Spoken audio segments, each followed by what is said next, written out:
Agora vamos colocar fé na nossa palavra, porque é sobre Jesus. Vamos lá. Ele vem sem demora. Amém.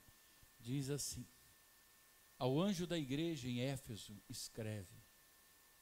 Lembrar para você uma coisa interessante.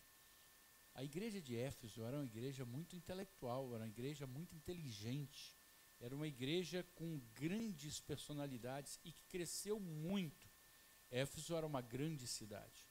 Então, observa que, na verdade, no início, a igreja ali era pulsante, mas pouco a pouco ela foi se acostumando com a revelação e foi se tornando uma grande igreja, coloca aspas entre o grande. E aí vem a palavra e diz assim: ao anjo da igreja em Éfeso, escreve. Ao anjo é a governança da igreja de Éfeso.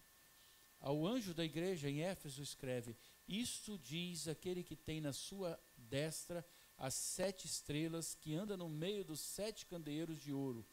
Conheço as tuas obras e o teu trabalho e a tua perseverança. Sei que não podes suportar os maus e que puseste à prova os que se dizem apóstolos e não são, e os achaste mentirosos. E tens perseverança e por amor do meu nome sofreste, e não desfaleceste. Observe o que ele está falando aqui. Olha, eu sei que você não suporta as pessoas que falam e fazem coisas erradas que não são conforme a minha palavra. Eu sei que você sabe julgar, mas vamos adiante. Tenho, porém, contra ti que deixaste o teu primeiro amor. Lembra-te, pois, de onde caíste, e arrepende-te, e pratica as primeiras obras. E se não, brevemente virei a ti, e removerei do seu lugar o teu candeeiro, se não te arrependeres. Tens, porém, isso, que aborreces as obras dos nicolaítas, as quais eu também aborreço. Quem tem ouvidos, ouça o que o Espírito diz às igrejas. Ao que vencer, dar-lhe-ei a comer da árvore da vida que está no paraíso de Deus. Amém? Irmãos, vamos orar. Querido Deus, Pai amado, eu sei que há um lugar junto a Ti, no Teu coração, para a Tua igreja, Senhor. E nós estamos desejosos de estar um dia na Tua presença. Que a Tua graça seja sobre esta palavra hoje, que esta palavra possa edificar verdadeiramente o nosso coração, para que nós possamos abrir os nossos olhos para enxergar os tempos.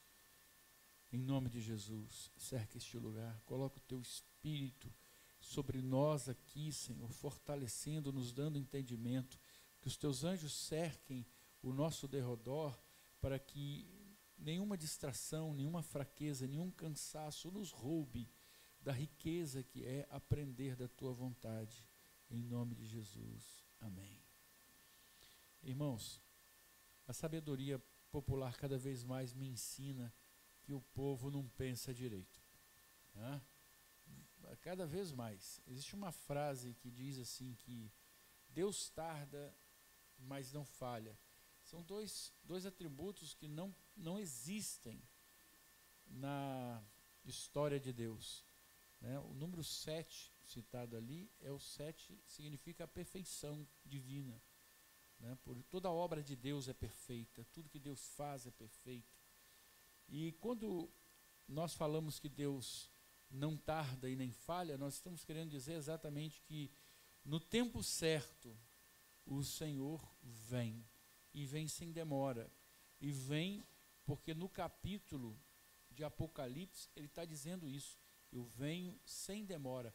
Por que sem demora? Porque Deus não tarda nos seus propósitos, Deus não tarda naquilo que Ele pretende fazer, ainda que nós às vezes não percebamos isso, né?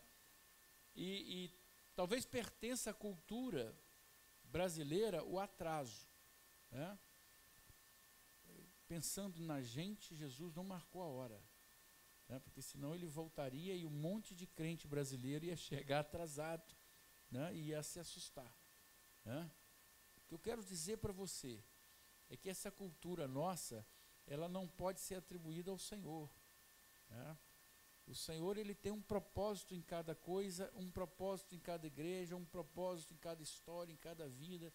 E eu fico impressionado porque nós somos chamados a vivenciarmos um projeto grandioso de Deus e a gente às vezes não se dá conta. E não se dá conta que o tempo também vai passando muito rápido. O tempo de você fazer algo por você ou para alguém, ele é muito urgente. Não é Deus que tem urgência, somos nós que temos urgência. E as coisas acontecem com uma rapidez muito grande. Eu, quando leio o Evangelho de Jesus, eu começo a imaginar como verdadeiramente era na época. Então eu percebo que quando o Messias se revela, ele já tem 30 anos. Jesus tem 30 anos. Quando eu tinha 15, eu olhava e falava assim, Jesus era já um adulto. Agora que eu tenho 54, eu olho e falo assim, Jesus era muito novo. Era muito novo. Jesus era novo, era um jovem, mas um jovem que estava investido de um compromisso da revelação messiânica ao mundo. Porque ele era o Messias.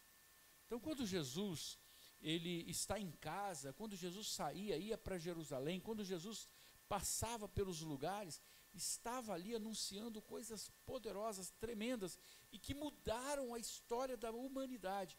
Irmãos, se você fizer um estudo da história, você vai ver que Jesus não tinha poder nenhum histórico diante dos homens para marcar de uma forma tão poderosa a humanidade. No entanto, marcou. Por quê? Porque Jesus é Deus e sobre ele estava o poder do Espírito Santo. Amém? O mesmo poder que estava em Jesus está hoje com a gente aqui. Porque Jesus tem uma expressão que você usa nos estudos que diz assim: Jesus era consubstancial ao Pai. Ou seja, esse ele quer dizer assim, e tem a mesma substância, tem a mesma natureza, a mesma forma do Pai. Por isso que no Evangelho, às vezes a gente passa batido nas leituras, Jesus conhece o pensamento das pessoas. Os fariseus pensavam em atacar Jesus, mas Jesus já sabe. Jesus sabe o que as pessoas estão sentindo. Jesus sabe exatamente o que vai acontecer, porque Ele é onisciente, onipresente e onipotente. Ele, na verdade, quando a gente vê e lê no Evangelho as coisas que Jesus fazia, você vai percebendo que a própria revelação de Deus se dá na história de Jesus. A própria revelação de Deus se dá quando você percebe que aquilo que acontece com você não está longe daquilo que Deus está reservando para você. Se há algo que demora, é a nossa resposta. É a nossa resposta que demora.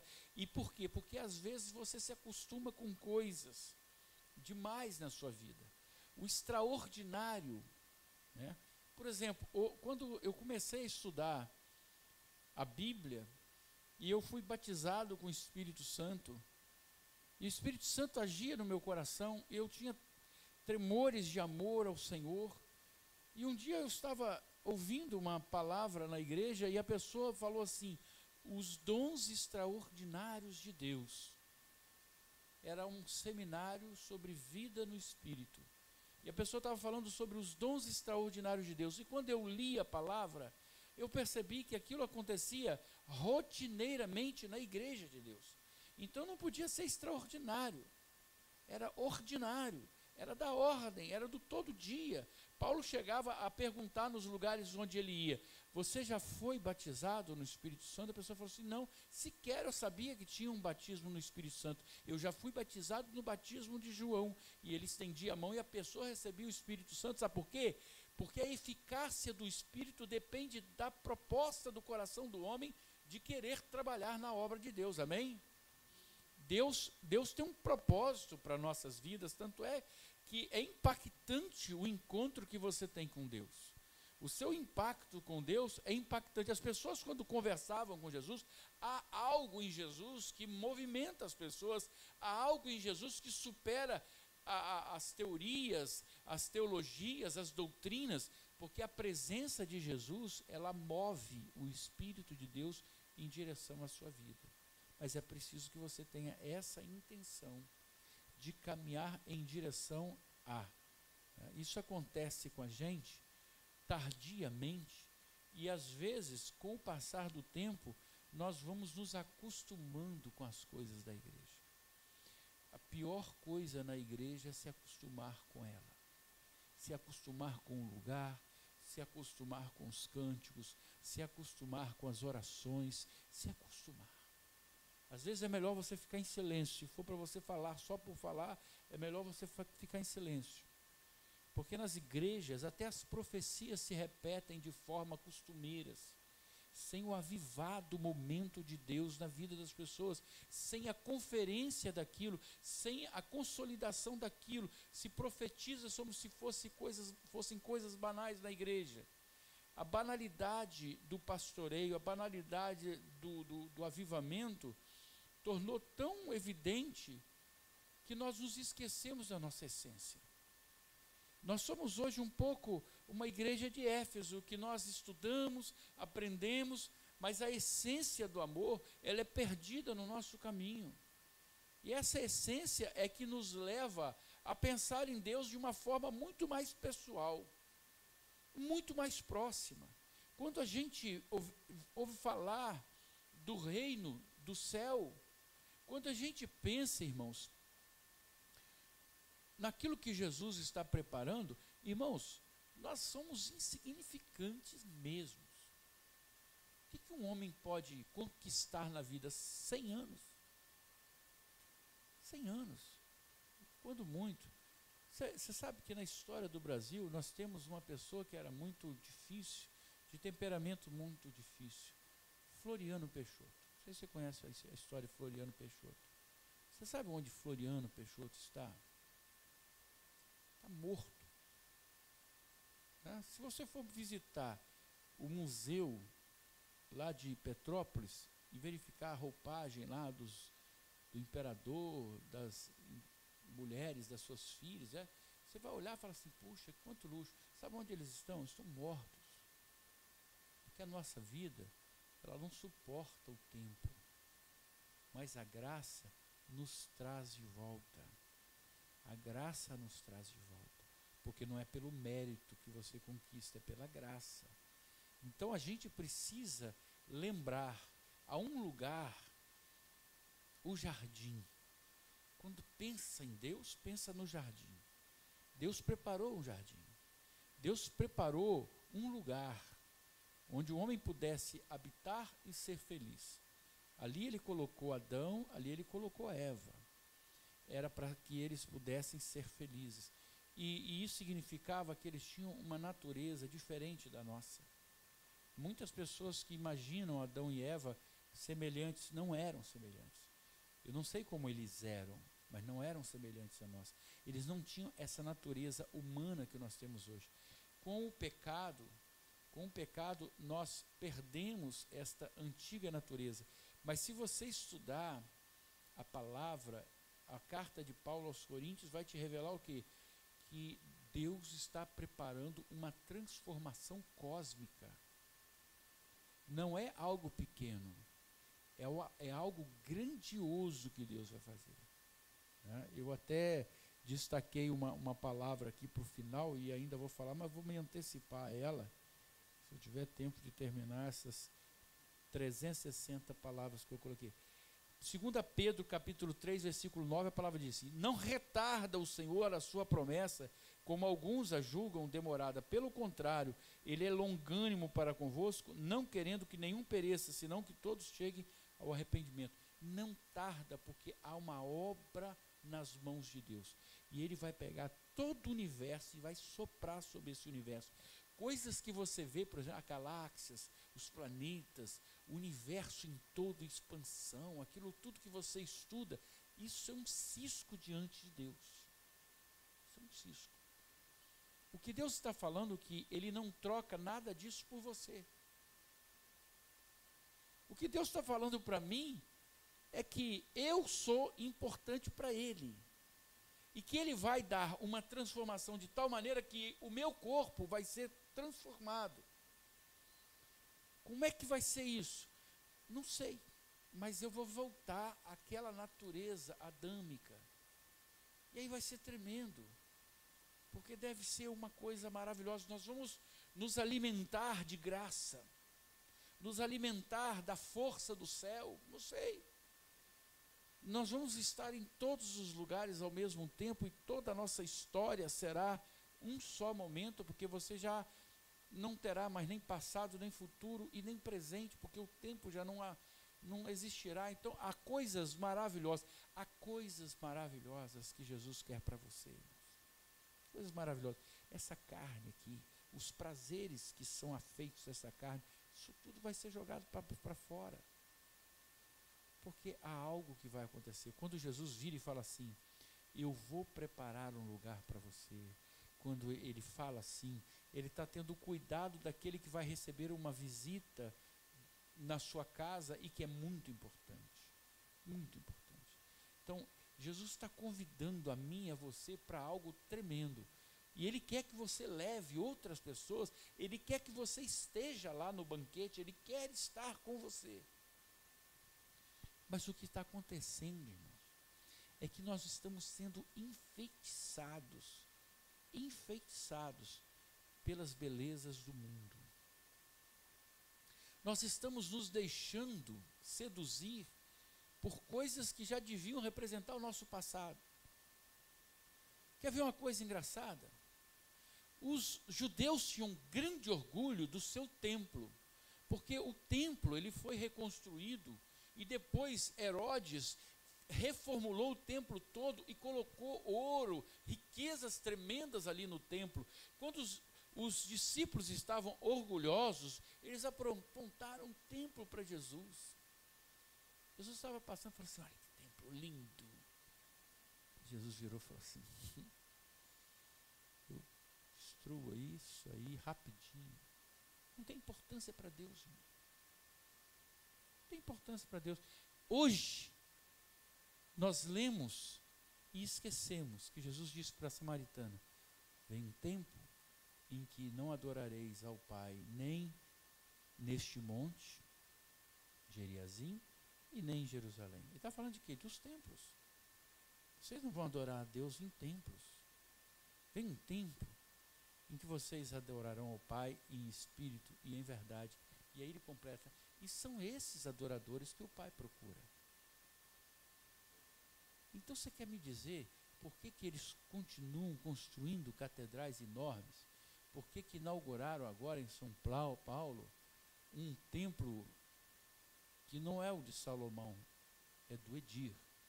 Até um rapaz da Universal ficou chateado comigo. Ele falou assim, o senhor já foi ver o templo de Salomão? Eu falei, impossível, foi destruído. Ele falou, não, está lá em São Paulo. Eu falei, não, aquele não é de Salomão, aquele é de Edir. Não é verdade? Porque não é o de Salomão. O de Salomão foi destruído, né? De fato. E de fato a gente precisa, irmãos, a maior tentação é uma ingenuidade nossa achar que o diabo, as tentações de Jesus, elas estão acontecendo hoje. Quais são as tentações? De domínio territorial, de poder, de ter, na verdade, a avançada capacidade de restaurar aquilo que foi destruído. Pula daí, né? Vou te dar tudo isso. Né? Quando o diabo falou isso para Jesus, ele estava certo numa coisa, que tudo isso pertence ao diabo. Você vai falar, que é isso, pastor? Porque o diabo foi jogado aqui, ainda num período pré-adâmico. Antes, porque houve uma coisa no céu, e aquilo foi jogado aqui. Tanto que Jesus fala assim, eu vi Satanás cair do céu como um raio na terra. Ele viu por quê? Porque Jesus estava lá. Ele é Deus. Né? Então, essa história, o diabo está constantemente tentando fazer Jesus, fala, Jesus, eu posso te dar poder, eu posso te dar muitas coisas daqui. Ele continua falando isso para nós. E nós continuamos buscando o poder material, achando que a resposta está aqui e não está. Irmãos, nós caímos como se fôssemos gatinhos assim, inocentes. Como é que é a expressão? Tadinho, não sabe de nada, né? Tadinho, não sabe de nada. Inocente, né? Não sabe de nada, o cara não sabe de nada. Né?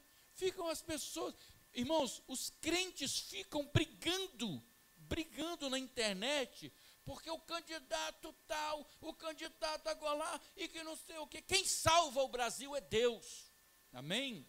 Não há ninguém que tenha a capacidade de salvar o Brasil. O crente tem que falar, olha, nenhum nem outro, é Deus. Se não colocar Jesus nessa história, vai todo mundo para o inferno. E vai com coroa e tudo.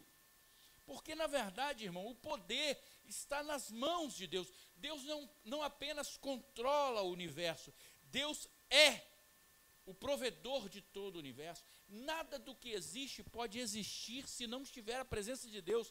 Nós não sabemos nada. Esses cientistas que ficam falando bobagem, essas pessoas de universidade que ficam achando que tem o rei na barriga, eu falo para você, eu sou mais porque eu tenho o rei no meu coração, e eu sei que é poderoso aquele que me chamou para dizer, vocês não sabem nada, vocês ensinam coisas erradas. Quando eu estudei a história do Brasil, falava comigo que Cabral veio, pegou uma calmaria e veio adernando. Que idiota que era minha professora de história, desculpa, tomara que ela não ouça essa pregação. Não deve ter morrido já, né? Que Deus a tenha.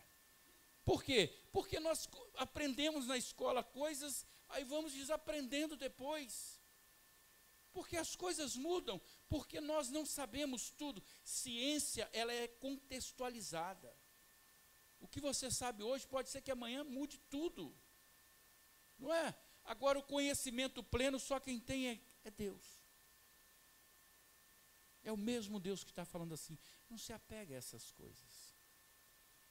Porque o olhar tem que ser mais profundo e mais distante. O conhecimento de Jesus era tremendo. Jesus sabia olhar o coração, sabia penetrar na justiça das pessoas, sabia olhar e descobrir o que havia de melhor nas pessoas. Por que a gente não é assim? Porque a gente ainda acha que a resposta está aqui.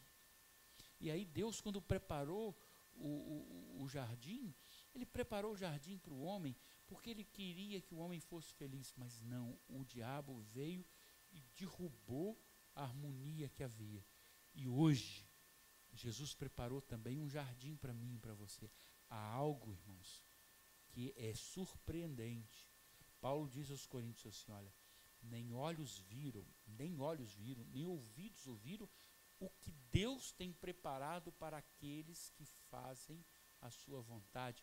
Ninguém viu. Não dá para você falar assim, o único que descreveu com palavras e não soube dizer foi João. Ele tentou expressar, mas não conseguiu, porque tudo que você falar, você vai usar a linguagem humana. Então deixa eu falar para você, tudo que você perder nesta terra, tudo que você não conquistar nesta terra, é desprezível diante daquilo que Deus quer dar para você. Mas o que é que você tem feito da sua história? Irmãos, o homem pode chegar a 100 anos, 120 anos, e assim mesmo já meio estragadinho. No tempo em que eu posso escrever alguma coisa, eu quero orar para Jesus e falar assim, Jesus, eu não te amo porque você me deu algo. Eu não te amo porque o Senhor me deu o carro. Eu não te amo, eu te amo porque Tu és um Deus maravilhoso, de coisas maravilhosas. Tu és bom demais. Porque Deus poderia ser igual àqueles monstros japoneses, né? Poderia, destrói tudo, né? Derruba, mata. Quem ia falar contra? Deus não pode. Por quê? Quem é você? Seu Francisco Pinheiro, 54 anos, e você já não existe mais? Você vai falar contra mim? Não é isso? Deus poderia ser o que quisesse. A justiça, ela é relativa ao poder de Deus. Mas Deus é amor. Deus é amor. E Ele, em sendo amor, toda a justiça está nele. Por isso que Jesus é maravilhoso. E por isso que quando Jesus toca o nosso coração, Ele transforma o nosso coração.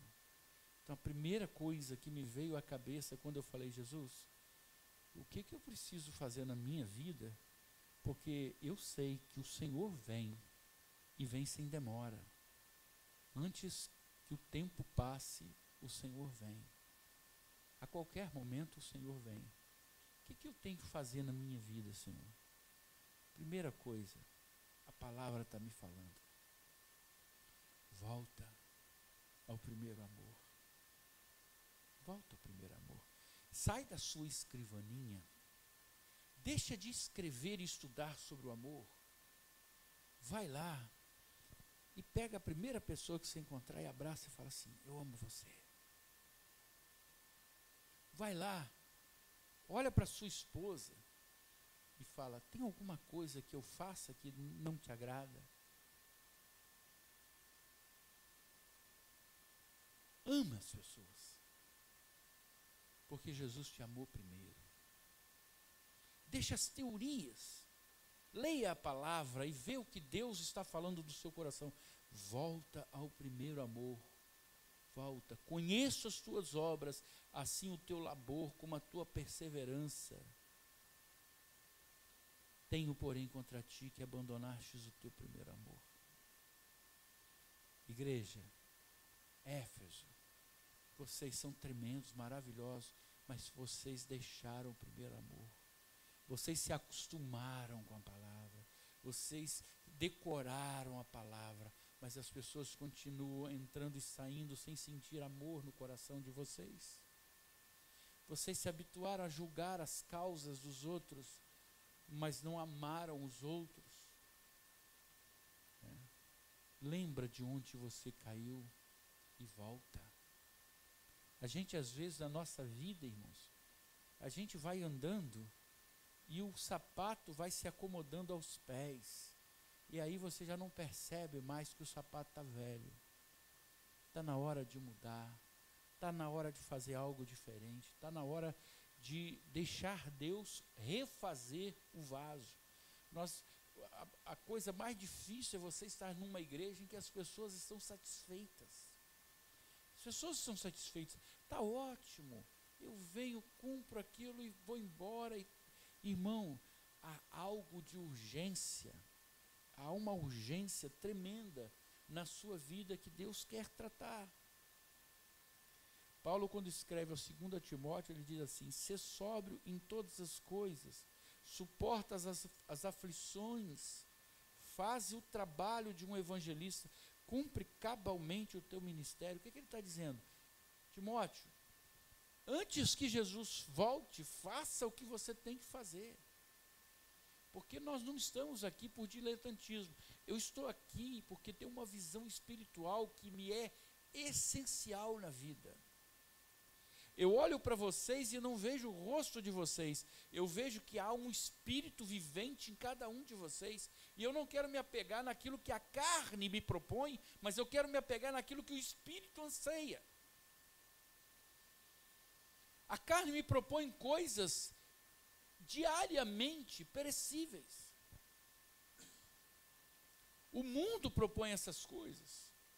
Irmãos, liga a sua televisão, o que você vai encontrar lá? Você vai encontrar, olha, luxúria, gula, roubo, tecnologia posta a serviço do mundano. Por quê? Porque são os prazeres da carne. Por que as pessoas gostam na igreja de músicas que dê para dançar? Porque na verdade é a carne. Não estou falando que isso seja ruim, não, faz parte. Porque eu ainda não encontrei nenhuma alminha sozinha pelas ruas. Você precisa do seu corpo saudável, cuidar do seu corpo direitinho, né? Ter a formatação do meu, né? Com saúde, etc. e tal. Mas é preciso relembrar o dia em que você deixou Deus mudar o seu coração. Você lembra a primeira vez quando o Espírito Santo mexeu com você e você foi, chorou e você sentiu que você podia fazer alguma coisa? Ah, lembra, pastor. Mas e agora? Ah, pastor, tantas coisas aconteceram e eu já não me animo mais. Mas tantas coisas aconteceram, significa o quê? Jesus não volta? Não volta. E volta demorando? Não, sem demora. Então nós estamos conversando aqui, irmãos, e você pode, a qualquer momento, pode fazer assim, algo. Aí todo mundo fala assim, o que é aquilo? Quem é? E o mundo todo. E a revelação acontecer hoje. Nós precisamos perceber, primeiro, relembrar, para me preparar para a volta de Jesus, eu preciso relembrar do meu primeiro compromisso com Deus. Primeira vez que Deus falou no meu coração, para voltar a esse amor original, não é o amor falsificado, é aquele amor que você sente na igreja, quando a igreja se apaixona pelas coisas do Pai. Apocalipse 2,16 dá a segunda parte dessa história. Diz assim, portanto, arrepende-te, e se não, venho a ti sem demora, e contra eles pelejarei com a espada da minha boca. Irmãos, arrependimento é que Deus está propondo. Arrependimento. Arrepender-se é você tomar consciência do caminho e voltar à sua origem. Jesus fala assim, com a espada da minha boca, quer dizer que da boca do Senhor saem palavras que vão atingir o seu coração. E queira Deus que não seja tarde. Terceiro lugar, irmãos, conservar a coroa. Conservar a coroa significa perceber o privilégio. Está vendo? Olha, só eu e o Rafael. Sentiu? É uma coisa tremenda. Irmãos, você é especial para Deus. É especial para Deus. Quando eu chego em casa, eu às vezes chego em casa e eu penso assim, meu Deus, esse hino é bonito, assim que nós cantamos ali, né? Tinha tudo para dar errado, né? Eu penso assim, tinha tudo para dar errado. Né? Mas Deus olhou e falou, não, esse é meu, vou pegar. Né? Aí pegou, foi juntando, e estamos nós aqui. Deus escolheu, você é precioso para Deus. Deus te escolheu e colocou uma coroa de luz sobre você. Né? Você não percebe, mas você tem a marca do Espírito Santo. Você pode até espernear, mas você não consegue deixar as coisas de Deus. Você pode até reclamar, mas há dentro de você a marca do Espírito Santo. E ela é que te movimenta. Mas vai chegar uma hora que você vai confrontar tanto Deus com a sua vida, que Ele vai tirar a coroinha e falar assim, agora se vira. E aí você vê a pessoa em decadência, você vê a pessoa morra abaixo, porque ela não se arrependeu, ela não voltou, ela não retroagiu, porque o pior que pode acontecer na vida de um homem é ele achar que ele tem a resposta para tudo.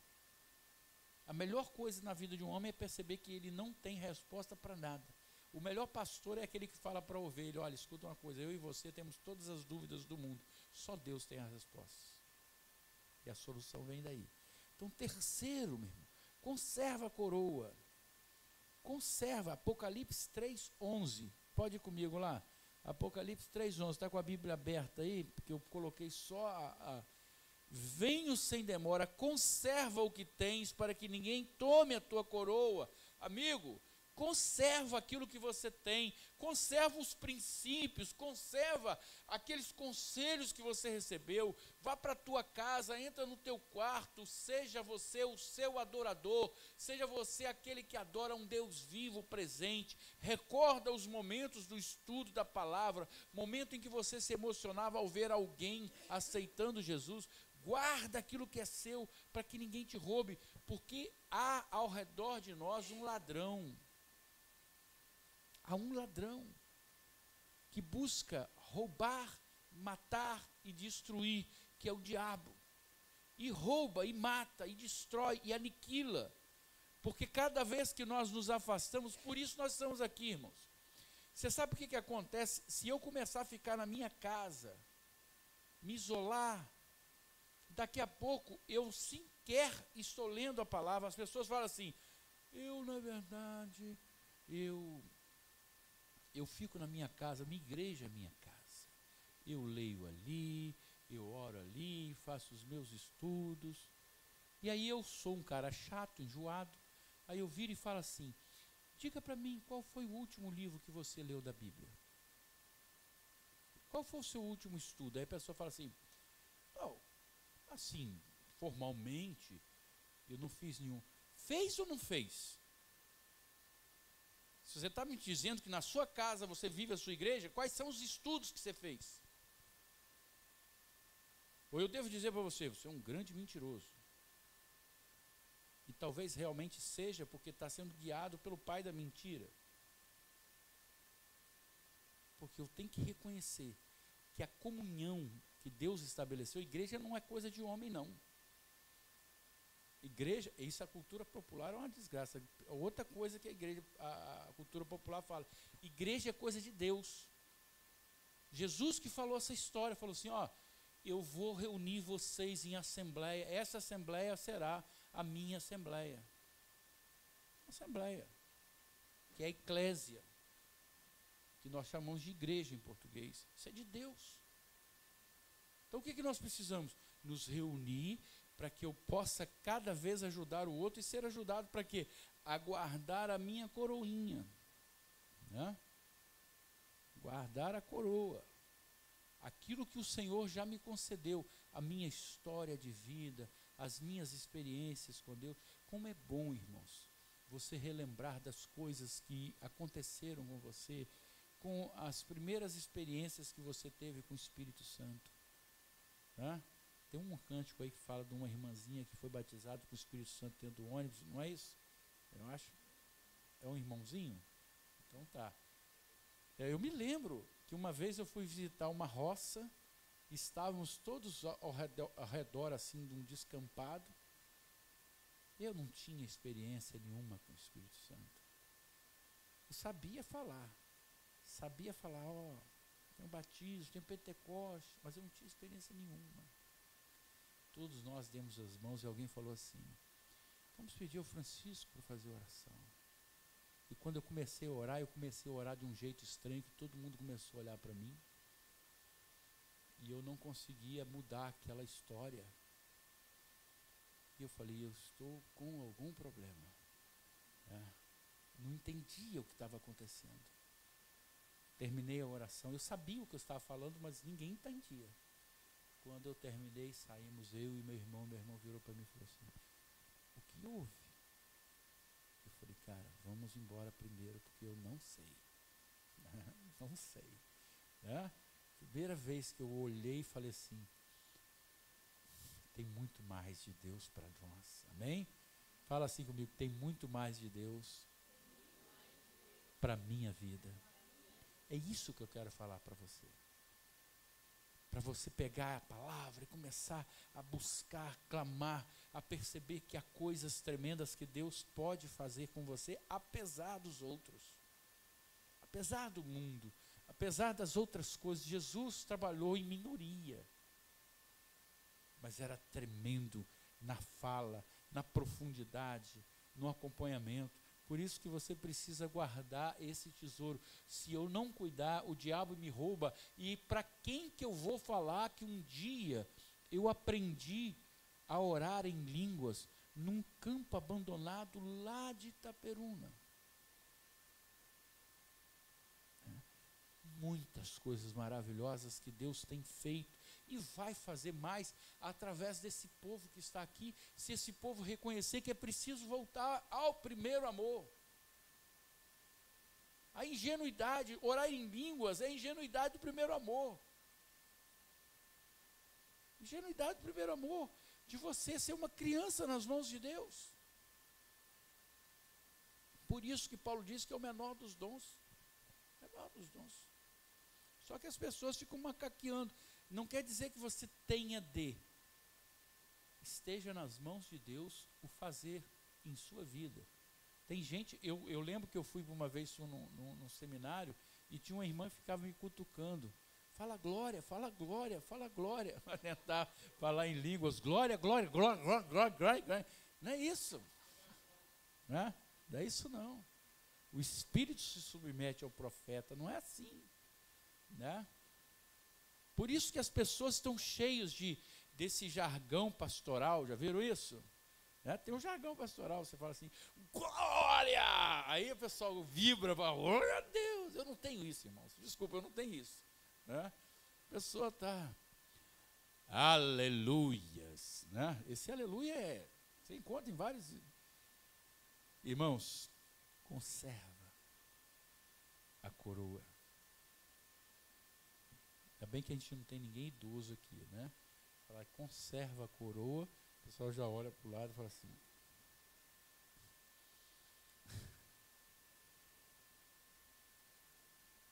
Abre a sua Bíblia em Apocalipse 16.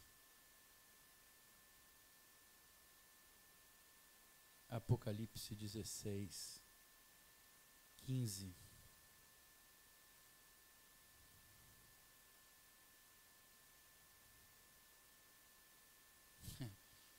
Terrível essa palavra, irmãos. Terrível essa palavra.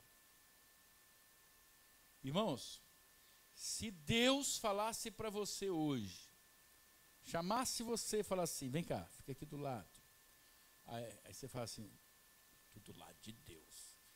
Fica aqui do ladinho. Está vendo a multidão? O mundo todo ali à sua frente. Você vai ficar aqui. Glória a Deus. E Deus virasse e falar assim, pode passar o filme. Você fala assim, não, para todo mundo, Deus. É isso que está sendo dito aqui. Passa o filme. Mas aí. O cara era picareta, não sei o quê, mostra o camarada lá. Diz assim, eis que venho como vem o ladrão. Bem-aventurado aquele que vigia e guarda as suas vestes, para não andar nu e não se veja a sua vergonha. Para que ninguém saiba da sua vida. Porque, na verdade, Deus sabe. Deus sabe. Né? Então, eu preciso perceber, né, que Deus quer hoje te cobrir com vestes de santidade, amém? Significa, quando Deus coloca vestes de santidade, Ele pode te chamar lá na frente. Já viu, no dia da glória, se Deus chamar você, você fala assim, é para passar filme? Se for, estou fora. Fala assim, não, vem com calma. Aí você vai ficar lá, se você tiver, olha para você na glória, se tiver com a túnica branca, pode ficar tranquilo, fica descansado, não vai acontecer nada. Mas se não tiver túnica, pede perdão, fala assim, misericórdia, não faz isso comigo. Né? A palavra diz em Eclesiastes 9:8, e é o que eu desejo para você, em todo tempo sejam alvos os teus vestidos e nunca falte o óleo sobre a tua cabeça. Em todo tempo a sua veste seja veste de santidade, e essa veste, ela vem pelo Espírito Santo. Por isso que a quarta lição é, guarda as vestes de santidade. Aquilo que Deus te vestiu, quando você passou pelo batismo de arrependimento, quando você falou, eu estou lavado e remido no sangue do Cordeiro, quando você chorou na presença do Senhor, quando você prometeu olhar em primeiro lugar o reino de Deus, neste momento veio do céu uma túnica e vestiu você, de tal maneira que ninguém pode olhar o que tem dentro, nem Deus quer saber do seu passado. Guarda a tua roupa de santidade. Por último, Apocalipse 22:7. Vamos encerrar com essa palavra. Eis que venho sem demora. Bem-aventurado aquele que guarda as palavras da profecia deste livro. Eis que venho sem demora. Eis que venho sem demora no tempo certo. Eu preciso guardar a palavra do Senhor. Eu preciso me educar na palavra do Senhor. Mirar a palavra do Senhor. A minha doutrina seja a palavra do Senhor. É perceber que o mundo está cheio de idolatria. Mas não é a idolatria apenas da imagem, é a idolatria de si mesmo, a idolatria da profissão, a idolatria do dinheiro, a idolatria do poder, a idolatria do governo. Isso tudo é idolatria. Nós às vezes nos ajoelhamos diante disso. Eu preciso voltar ao tempo do primeiro amor. Chegar e falar assim, só o Senhor. João, quando viu, ele caiu por terra e quis adorar o anjo. Aí o anjo virou para ele e falou assim, não faças isso. Eu sou conservo teu. Adora a Deus apenas. É essa palavra que eu deixo para você hoje. Adora apenas a Deus, a ninguém mais, a nada mais. Abre mão do que você é e deixa Deus governar o seu coração. Deixa Deus governar a sua vida.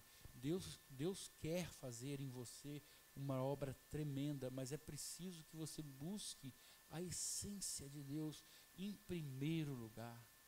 Em primeiro lugar. Existem coisas que Deus quer fazer na nossa vida.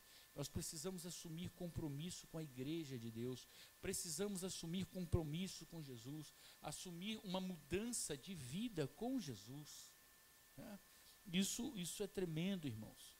Porque houve um dia, eu não vou me alongar mais, houve um dia que você recebeu uma nova vida em Jesus. Só que muitas vezes a gente recebe uma nova vida em Jesus, mas não temos uma vida nova. A gente tenta conciliar as coisas e não dá. Renova o teu coração para que você veja a graça de Deus no seu dia a dia. Hoje é o tempo da graça. Hoje é o tempo que Jesus está falando para você. Volta ao primeiro amor. Faz de novo a aliança que um dia você fez comigo. Sabe, irmão, vou falar uma coisa para você. Os compromissos da vida nos demandam muito. Coisas que você busca, né, dificuldades na vida. Né, é muito difícil, as lutas são muito grandes. Né, mas nada pode ter o poder de te afastar de Deus. E eu estou falando para você, é algo que é espiritual. Eu não tenho como dizer outra coisa para você. É espiritual. O universo de Deus é espiritual. Você não vai conseguir encontrar evidências na matéria. Deixa Deus governar o seu coração. A palavra diz, busque em primeiro lugar o reino dos céus. O reino de Deus. Irmãos, isso significa que eu tenho que abrir mão daquilo que eu sou. Sim. Porque tudo aquilo que nós estamos falando aqui vai se tornar em verdade. Um dia, Maria Madalena, ela chegou às portas do sepulcro e ela não viu o corpo do Senhor. Ela ficou desesperada porque ela estava esperando ver algo morto ali. Mas ela viu, como que se fora o jardineiro parado.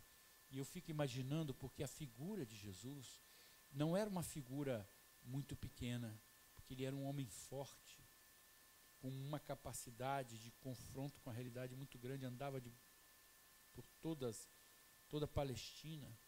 Aquele homem estava de pé e ela não reconheceu Jesus. Ela só reconheceu quando Jesus falou para ela assim, Maria.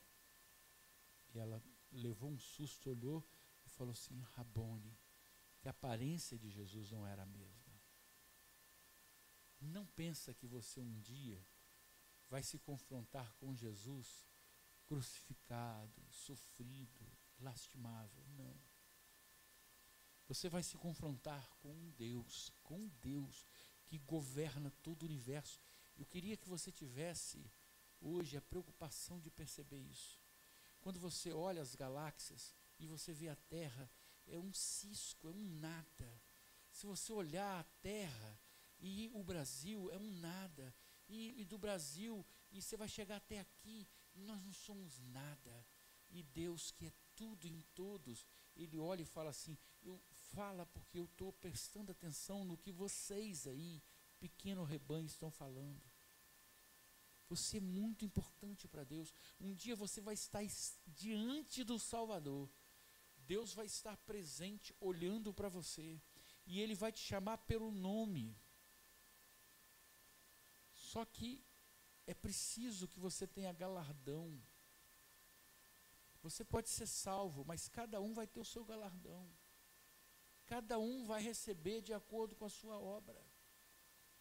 Faça alguma coisa pela sua casa. Faça alguma coisa pela sua vida. Esse é o tempo da graça. Abandona os resquícios do pecado, abandona os rudimentos do mundo, abandona a igreja empresarial e viva a igreja de Jesus, que é corpo imaterial, porque os verdadeiros adoradores adoram o Pai em espírito e em verdade. Tenha no seu coração essa pulsante paixão pelo Senhor, porque verdadeiramente aquelas pessoas, elas foram amadas por Jesus.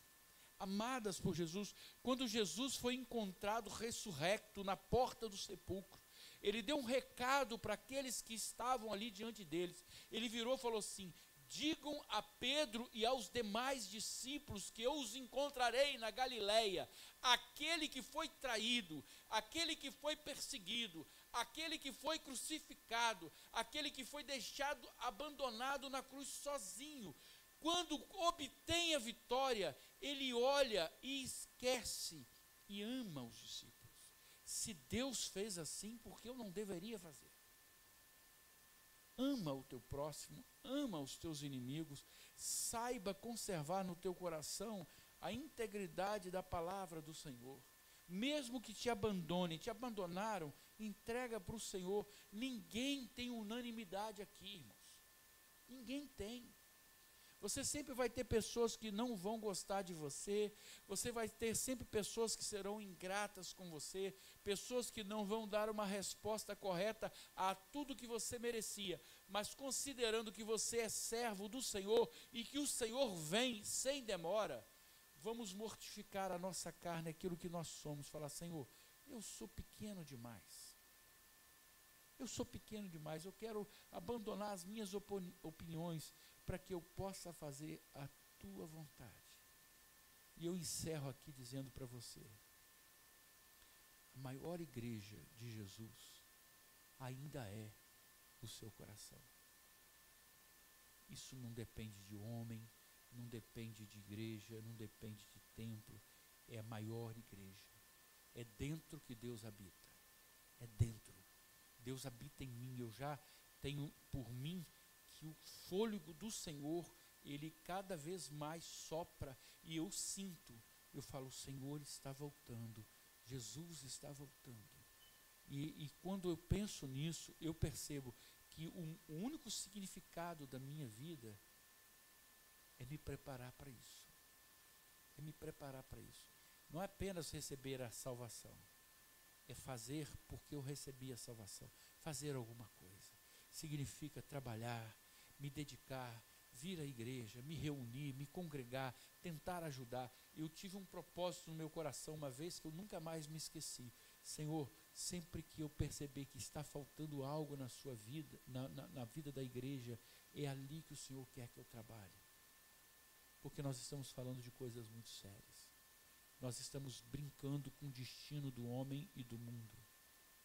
Nós estamos brincando com a história de nossa própria vida, da nossa família, e para toda a eternidade. Se você conseguir salvar uma alma, se você conseguir trazer uma pessoa, se você conseguir mudar uma vida, você está mudando uma vida para toda a eternidade.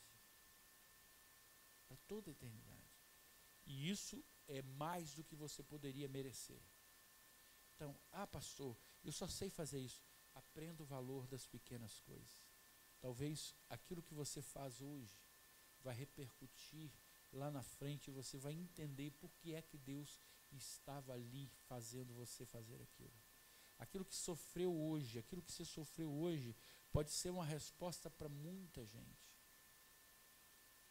o amor seja sempre a sua melhor resposta.